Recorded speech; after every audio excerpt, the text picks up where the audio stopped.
Estamos llegando a la parte final de este programa, pero queremos seguir analizando todo lo que ya hemos platicado en bloques anteriores y para eso me da mucho gusto recibir en nuestro programa a Javier Brolo, él es analista político. Bienvenido, Javier, ¿cómo estás? Un gusto estar aquí con ustedes. Gracias, el gusto es nuestro. Y también Javier Calderón, él es historiador. Bienvenido, Javier, ¿cómo te va? Bien, bien, muchas gracias, gracias por la invitación. Gracias a ustedes.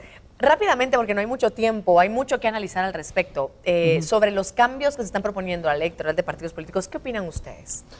Si quieres empiezo yo. A mí en general me parecen buenos los cambios, si bien no creo que puedan llevarse a cabo en esta selección, durante este periodo electoral, básicamente por todo lo que está sucediendo en Guatemala, las crisis políticas y que ya se nos viene el periodo electoral, pero creo que las reformas son buenas en términos de fortalecer la participación democrática de las personas y de alguna forma blindar las elecciones contra ciertas prácticas poco adecuadas que hemos tenido los guatemaltecos en términos electorales. Y que cada vez que terminan las elecciones siempre alegamos por algo, ¿no? Es que deberían, no sé qué, y es que por qué no pusieron multa, y es que por qué, y eso no se había cuestionado de alguna manera. A ver, sí se había cuestionado, pero no a estas instancias. Y como expuso la magistrada en el segmento anterior, esa disposición está incluida en esta propuesta de reforma. Exacto. Para que todos los aprendizajes de cada evento electoral que siempre van a haber se estén tomando en cuenta y que el Congreso tenga la obligación de conocerlo.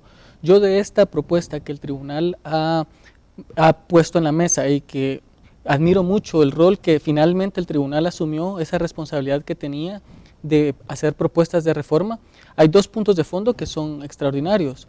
El primero es la fiscalización del financiamiento, que vemos que esa es la causa de la irresponsabilidad y discreción con la que se ha ejercido la autoridad en Guatemala estos 30 años. Y lo otro es la democracia interna de los partidos políticos, porque hemos visto que los partidos políticos no han dado espacios de participación a la ciudadanía reales, donde hay una carrera política predecible, que si uno quiere ir e involucrarse y dedicarle tiempo, no era creíble que no tenía simplemente que hacerle el favor al dirigente del partido. Claro. Ahora esa posibilidad se abre y esos dos puntos son extraordinarios, al igual que los reconocimientos históricos de participación a grupos que anteriormente fueron excluidos y que pues son discusiones importantes que el tribunal resolvió. No todo el mundo va a estar contento porque justamente asumió el rol de definir cuál era el lado correcto de la discusión que la sociedad le impuso al tribunal y decidió incorporar estos temas.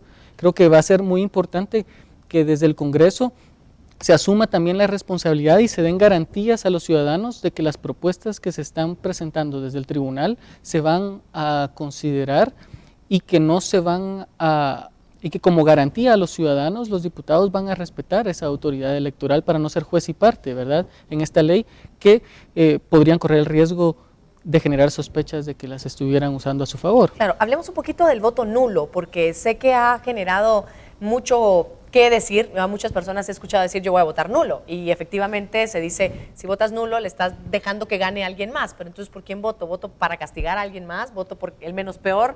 ¿Voto por estratégicamente? ¿Cómo debería ser y cómo se analiza el voto nulo?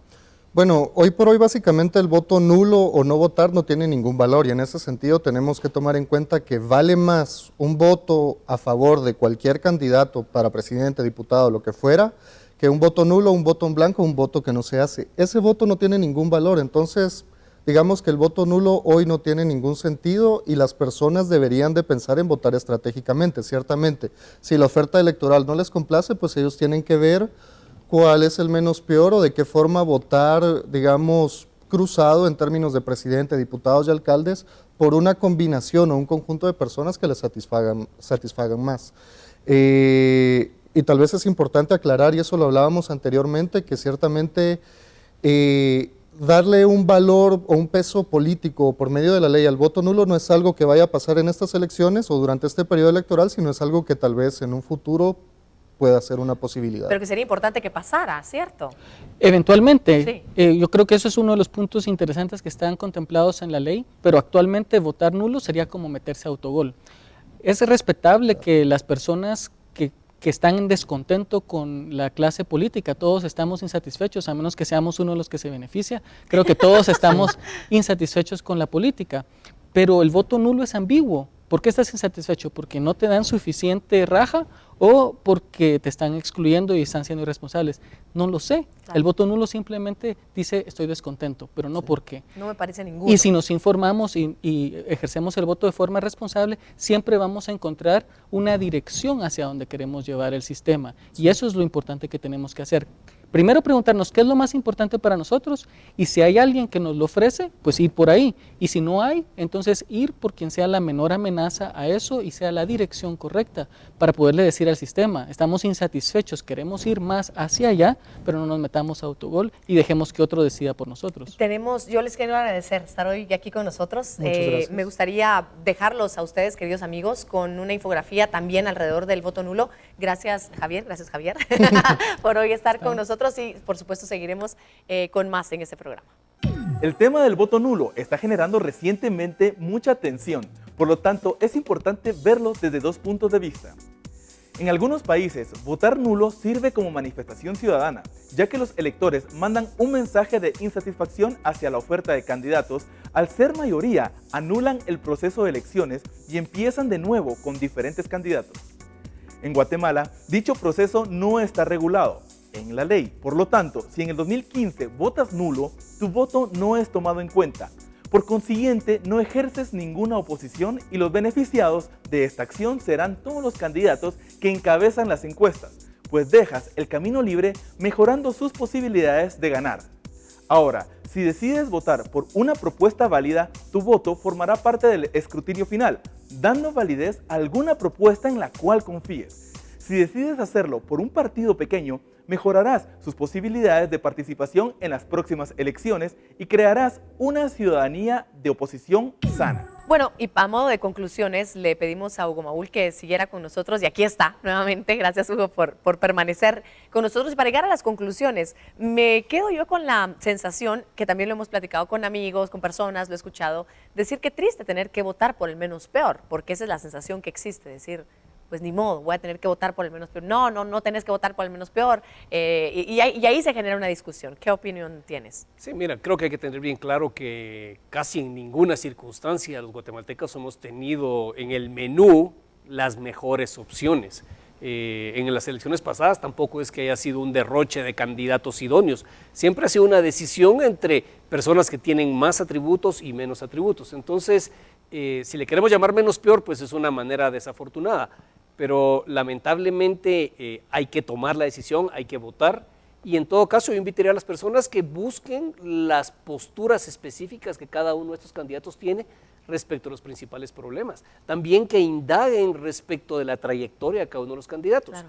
Porque tal vez... ¿Qué es la trayectoria, Hugo? Mira, yo creo que aquí hemos aprendido una lección muy importante. Si usted a nivel distrital, si usted a nivel municipal, si usted a nivel nacional sabe de algo que manche la trayectoria de un candidato, sabe de algún escándalo, si ha sido involucrado en actos de corrupción, en mentira, en fraude, entonces no vote por ellos. Claro. Digamos, los ciudadanos podemos hacer lo que el Tribunal Supremo Electoral no pudo hacer, no quiso hacer o no tenía las herramientas para hacerlo, y es no votar por candidatos que nosotros estamos convencidos que representan más de lo mismo, que representan fraude, que representan corrupción, que representan robo. Entonces no demos los votos a ellos.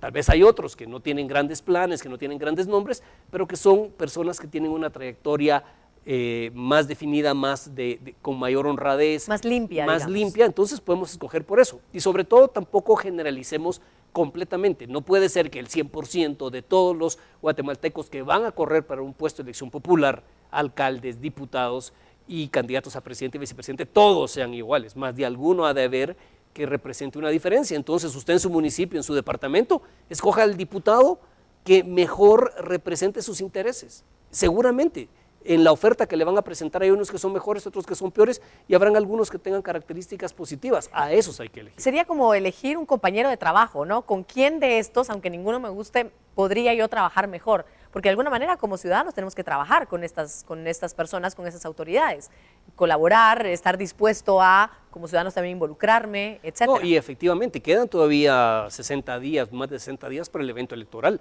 La presión hacia los partidos políticos para que nos den sus planes, para que nos expliquen qué van a hacer, para que depuren los listados antes de que los inscriban en el Tribunal Supremo Electoral, hay que hacerlo.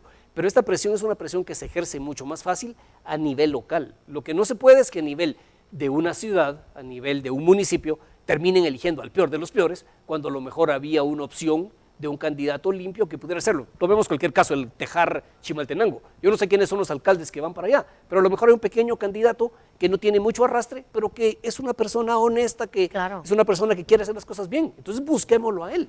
Claro, a veces nos dejamos llevar por el que más bulla hace, Hugo, y eso tampoco está bien. En efecto, esto es como el mercado de los jabones. Hay jabones que si uno se deja guiar por las vallas de la ciudad, los tendría que comprar, pero cuando uno va al supermercado hay jabones muy buenos, de muy buen precio, que nadie los conoce, pero que cumplen su función. Entonces creo que hay que tener ojo crítico, hay que también entender que las reformas a la ley electoral no van a ocurrir en este periodo, sino van a entrar en vigencia en el siguiente periodo, y entonces no esperar que cambie el sistema. El sistema nos va a permitir llegar a la elección con estas reglas del juego.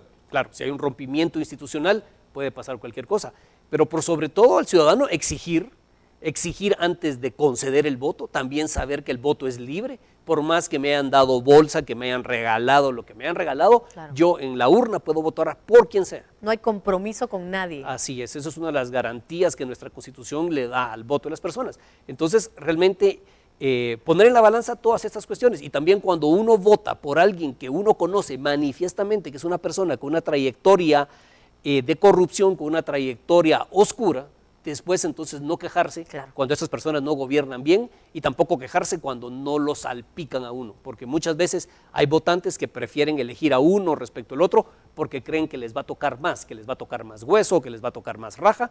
Al final de cuentas, cuando uno toma esas decisiones, hay que tener claro que uno está llevando a las personas menos indicadas al poder, y que una vez en el poder se van a olvidar de todo lo que prometieron antes. Interesante hoy, ojalá y le hayamos dejado algunas ideas rondando por la cabeza para que analicemos nuestro voto, para que participemos activamente en esas elecciones 2015.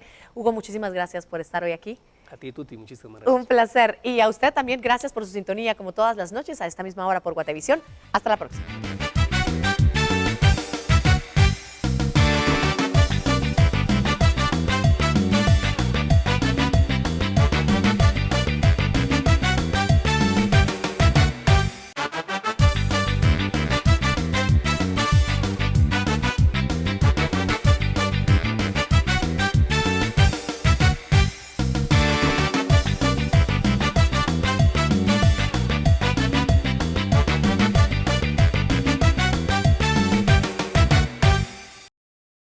Guatevisión presentó.